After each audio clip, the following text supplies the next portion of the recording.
If you're that guy and you just came off a draw, I think rematching will be the most competitive thing to do as an athlete.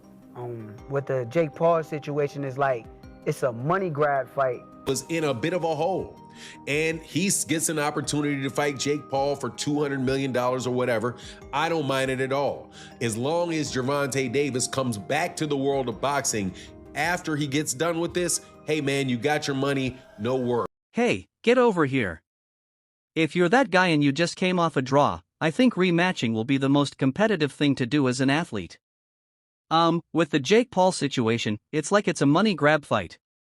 Was in a bit of a hole and he gets an opportunity to fight Jake Paul for $200 million or whatever. I don't mind it at all. As long as Gervonta Davis comes back to the world of boxing after he gets done with this, hey man, you got your money. No worries. The fight is getting closer as Jake Paul and Gervonta Davis train hard for their big showdown. Jake is seen working on his power and size while Tank sharpens his speed and knockout shots. Both camps are fully focused and the tension builds as fans watch how each fighter prepares for one of the most talked about matchups. I don't get it. Yeah. The Santa Cruz right here today. Let it burn, baby. Let it burn. Mind over matter, son. Mind over matter. Ain't nobody doing no, __A, like this. Come in the desert. Trying to stay away from the desert. He come in the desert. Shakur Stevenson voiced his opinion on the ongoing trend of unconventional boxing matchups. He argued that while fights like Jake Paul against Gervonta Davis add no real value to the sport, a matchup such as Floyd Mayweather against Mike Tyson carries a different weight. In his view, both Mayweather and Tyson are legends who have already cemented their legacies if they want to step back into the ring to earn money. It should not be seen as harmful to boxing. Stevenson underlined that such events bring nostalgia to fans and do not diminish the sport in the same way celebrity-style exhibitions do. Bad for the sport of boxing. I mean, I feel like in Floyd and Tyson situation is different than Jake Paul and Buddy. I feel like with Floyd and Tyson, it's like, okay, y'all deserve it. Y'all legends. Y'all paid homage. Y'all did the most for the sport of boxing already. So, you deserve a big payday and be cool. I'm uncool with it. I like it. But with Jake and Buddy, I feel like Buddy is a participant in a sport of boxing right now. And he just came off a draw his last fight. So if you're a real champion and top-level guy that you say you are, which I think you are, too. I think you're the truth. But if you're that guy and you just came off a draw, I think rematching will be the most competitive thing to do as an athlete. With the Jake Paul situation is like it's a money grab fight. So to me, it's like some WWE, __A, do you think it helps out? Like I mean okay.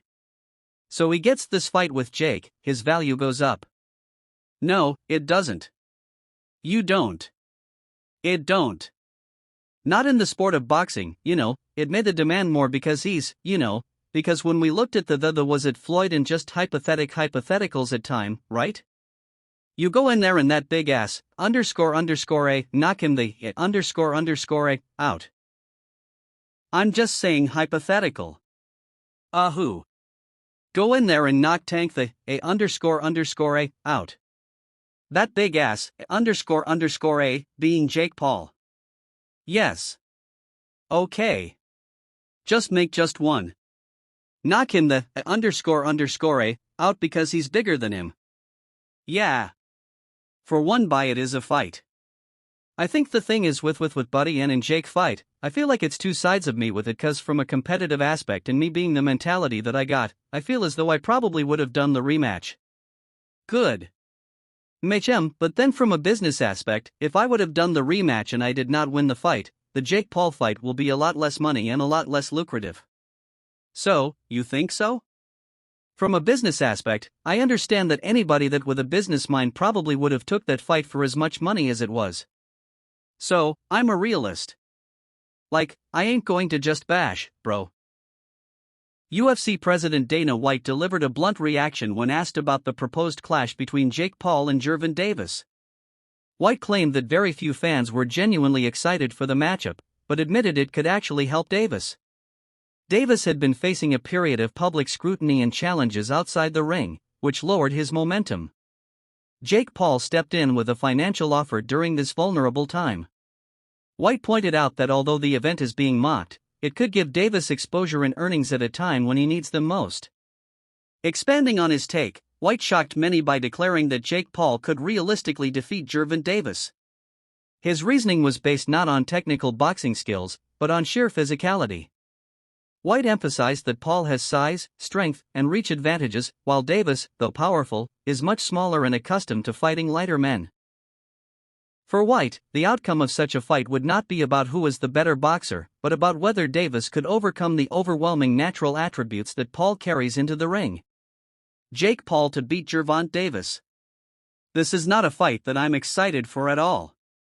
I would rather have Gervonta Davis fighting in a real boxing match against the likes of Lamont Roach, Shakur Stevenson, Keshan Davis, Guy Emmanuel Navarrete, anybody that is in the 135-pound division and around. That's where I want to see Gervonta Davis fight. However, we live in a world where everybody is trying to do things as big as possible, and the biggest fights possible right now, unfortunately for the sport of boxing, is an exhibition fight between Jake Paul and Gervonta Davis. So, I do like it for this reason though. I like it because it is allowing Gervonta Davis to have a fight that is going to be big and that the mainstream media is going to have to cover the mainstream media outside the world of boxing. Gervonta Davis has been without a doubt blocked, having venues blocked, having fighters, having other promoters paying fighters away to go different directions from Gervonta Davis. So, Gervonta Davis was in a bit of a hole and he gets an opportunity to fight Jake Paul for $200 million or whatever. I don't mind it at all as long as Gervonta Davis comes back to the world of boxing after he gets done with this. Hey man, you got your money. No worries. But you got to love Dana White having the audacity to pick Jake Paul in this fight. Former world champion Paulie Malignaggi gave his honest take on the idea of Terence Crawford stepping into the ring with Jake Paul. While he praised Crawford as an elite fighter with one of the best skill sets in modern boxing, he cautioned that size differences can sometimes outweigh technical brilliance. Malignaggi pointed out that history has repeatedly shown smaller champions running into trouble when moving up too far in weight. He emphasized that Jake Paul's natural frame combined with his raw punching power could create serious problems for Crawford despite his superior technique.